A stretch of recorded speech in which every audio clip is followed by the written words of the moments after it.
ഒരു വർണ്ണ വിസ്മയ കാഴ്ച പ്രേക്ഷകരുമായി പങ്കുവയ്ക്കുകയാണ് തൃക്കരിപ്പൂർ രാമവില്യം കഴകത്തിലെ വെളിച്ചപ്പാടനായ പി പത്മനാഭൻ വെളിച്ചപ്പാടൻ. ഉദനൂർ കൂലത്തെ ക്ഷേത്രമുറ്റത്തൊരുക്കിയ വർണ്ണ കാഴ്ചയാണിത്.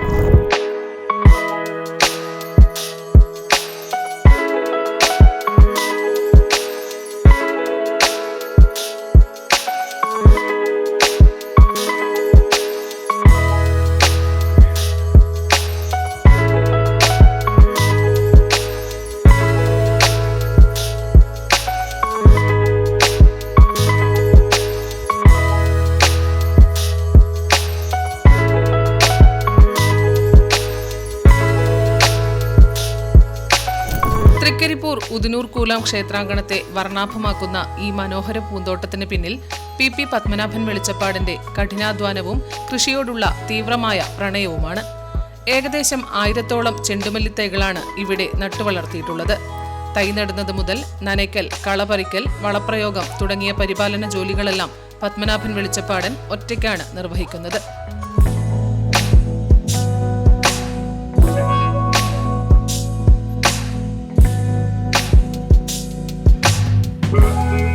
ക്ഷേത്രപാലക ക്ഷേത്രം തിരുമുറ്റത്ത് ഇങ്ങനെ ഒരു പൂങ്കാവനം ഉണ്ടാക്കുവാൻ സാധിച്ചതിൽ വളരെയധികം സന്തോഷമുണ്ട്.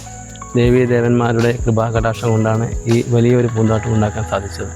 കഴിഞ്ഞ വർഷം ചെറിയ രീതിയിൽ ചെയ്തിരുന്നു. ഇപ്രാവശ്യം 1000 തൈകളാണ് ഈ പൂങ്കാവനത്തിൽ നട്ടിട്ടുള്ളത്. അത് ചെറിയ ചാലുകളായി തണ്ടുമറിച്ചതിന് ശേഷമാണ് ഈ 1000 തൈകൾ ലൈൻ പിടിച്ച് മാർക്ക് ചെയ്തതിന് ശേഷമാണ് 1000 തൈകൾ നട്ടത്. തൈകൾ നട്ട് 10 ദിവസത്തിന് ശേഷം തൈകൾ കട്ട് ചെയ്യണം. കട്ട് ചെയ്ത തൈകൾ നടാം. അതിനുശേഷം പിണ്ണാക്ക്, കടലപ്പിണ്ണാക്ക് കലക്കി സ്പ്രേ ചെയ്ത് തളിക്കണം. എന്തുകൊണ്ടെന്ന് വെച്ചാൽ അത് ഈ കീടബാധ വരുന്നത് കൊണ്ടാണ്. അതുമല്ല, കൂടുതൽ അത് സ്പ്രേ ചെയ്താൽ വളം കിട്ടുകയും ചെയ്യും. തൈകൾക്ക് കൂടുതലായി വളരുകയും ചെയ്യും. ഈ കട്ട് ചെയ്തതിന് ശേഷം എല്ലുപൊടി, ജൈവവളം, വേപ്പിൻ പിണ്ണാക്ക്, കടലപ്പിണ്ണാക്ക് ഈ മിശ്രിതങ്ങൾ ചേർത്തതിന് ശേഷം ഒരു പ്രാവശ്യം കൂടി തണ്ടുമറിക്കുക. അതിനുശേഷം 10 ദിവസം കഴിഞ്ഞതിന് ശേഷം ഒന്നുകൂടി വളങ്ങൾ ചേർത്തതിന് ശേഷം ആദ്യം തണ്ടുമറിക്കുക. അപ്പോൾ 2-3 പ്രാവശ്യമാണ് ഈ ചെറിയ തൈകൾക്ക് വളം നൽകുന്നത്. ഈ 3 പ്രാവശ്യം കഴിയുമ്പോഴേക്കും ഏകദേശം പകുതി ഭാഗത്തോളം തൈകളുടെ വളർച്ച എത്തിയിട്ടുണ്ടാകും. പിന്നെ എല്ലാം ചെയ്യുന്നത് മൈക്രോ ന്യൂട്രിയൻസ് ആണ്. അപ്പം സ്പ്രേ ആയിട്ടാണ് ചെയ്യുന്നത്. ഒരു 10 ദിവസം കഴിഞ്ഞതിന് ശേഷം ഒന്ന് ചെയ്യും. പിന്നെ രണ്ടാമത് 10 ദിവസം കഴിഞ്ഞതിന് ശേഷം ചെയ്യും. പിന്നെ ചെടികൾ പൂക്കുന്നതിന് 20 ദിവസം മുമ്പിലെ എല്ലാ ചെടികളും ഒരുപോലെ പൂക്കുവാൻ വേണ്ടി വേറെ ഒരു മൈക്രോ ന്യൂട്രിയൻസ്, അതിൻ്റെ പേരെനിക്ക് കൃത്യമായിട്ട് പറഞ്ഞു തരാമെങ്കിൽ തൂക്കി വാങ്ങുന്ന സാധനമാണ്. 1 ഗ്രാമിന് 1 രൂപ, 100 ഗ്രാമിന് 100 രൂപ. അങ്ങനെ 2 പ്രാവശ്യം ചെയ്യുമ്പോഴേക്കും ഏകദേശം വിളവെടുക്കാനാകുമ്പോഴേക്ക് ഒരു 70 ദിവസം നമുക്ക് കിട്ടും. 70 ദിവസം ആകുമ്പോഴേക്കും ഏകദേശം ഫുള്ളായിട്ട് പൂ പിടിക്കും.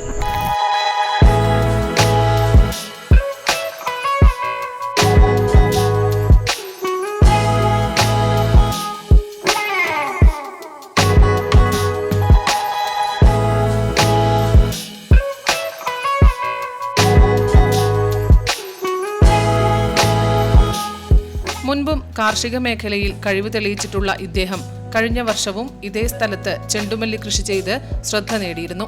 അന്ന് നാട്ടുകാരിൽ നിന്നും ക്ഷേത്ര ഭാരവാഹികളിൽ നിന്നും ലഭിച്ച മികച്ച പ്രോത്സാഹനവും അഭിനന്ദനങ്ങളുമാണ് ഇത്തവണ കൂടുതൽ വിപുലമായ രീതിയിൽ കൃഷിയിറക്കാൻ തനിക്ക് പ്രചോദനമായതെന്ന് ഇദ്ദേഹം വ്യക്തമാക്കുന്നു.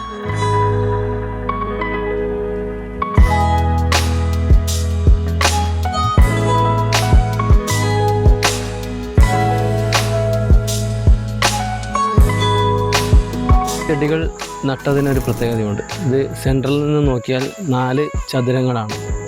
ഇത് ഒരു മൂലയിൽ നിന്ന് 4 മൂലയിൽ നിന്ന് നോക്കിയാൽ 4 ഡൈമനുകളായി മാറും. മഞ്ഞയ്ക്ക് എതിരെ മഞ്ഞയും ചുവപ്പിനെതിരെ ചുവപ്പുമാണ്. ആ ഒരു പ്രത്യേകത ഇതിനുണ്ട്.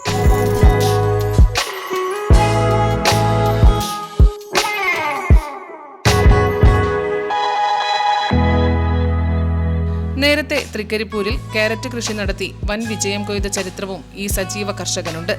നിലവിലെ ചെണ്ടുമല്ലി കൃഷിക്ക് ലഭിക്കുന്ന മികച്ച പ്രതികരണങ്ങൾ അദ്ദേഹത്തിന് കൂടുതൽ ആത്മവിശ്വാസം പകരുകയാണ്. വരും വർഷത്തിൽ ക്ഷേത്രമുറ്റത്തെ പൂക്കൃഷി ഇതിലും വലിയ രീതിയിൽ വിപുലീകരിക്കാനാണ് പത്മനാഭൻ വെളിച്ചപ്പാടന്റെ തീരുമാനം.